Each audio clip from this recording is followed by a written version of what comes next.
The man stabbed through the ceiling and discovered an old man living inside. It turned out the old man was actually a god, but he was the god of poverty. No one wanted to worship him because whoever he lived with would only become poorer and poorer. Jack quickly asked the poor god to leave, but his kind-hearted wife Annie couldn't bear to see the old man homeless and begged Jack to let him stay.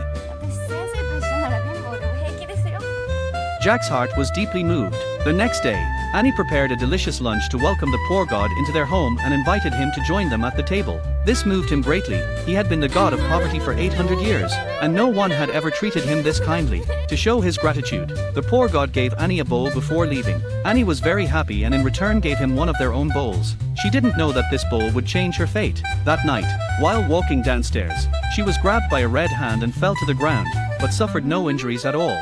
She didn't think much of it, but when she returned home, she was blocked by a spirit ward meant to keep ghosts away. It turned out that fall had actually killed her instantly. At that moment, the Grim Reaper appeared and told her that she wasn't meant to die yet. If she went to the underworld to register, she could return the same day. But even by the next evening, she hadn't returned. Jack became worried and ate a mushroom from the underworld. He transformed into a soul and boarded the train leading to the afterlife. Jack found the Grim Reaper and learned that his wife had been detained by a ghost official. This ghost had loved Annie for 3 lifetimes, but every time, Jack had always reached her first. So this time, he arranged for a small ghost to kill Annie early and bring her to the underworld, forcing her to marry him.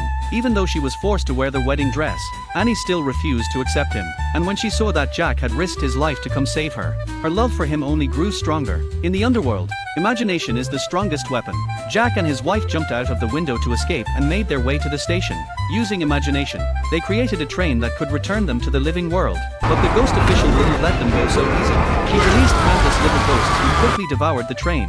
Jack imagined the door, but the ghost official punched straight through it and destroyed it. The ghost official grabbed Jack and forced Annie to recite her wedding vows. For Jack's sake, Annie had no choice but to say the words. Just as the final vow was about to be completed, the bowl that the poor god had once given Annie suddenly appeared, driving the ghost official away. Then it transformed into a basket and sent them both back to the human world.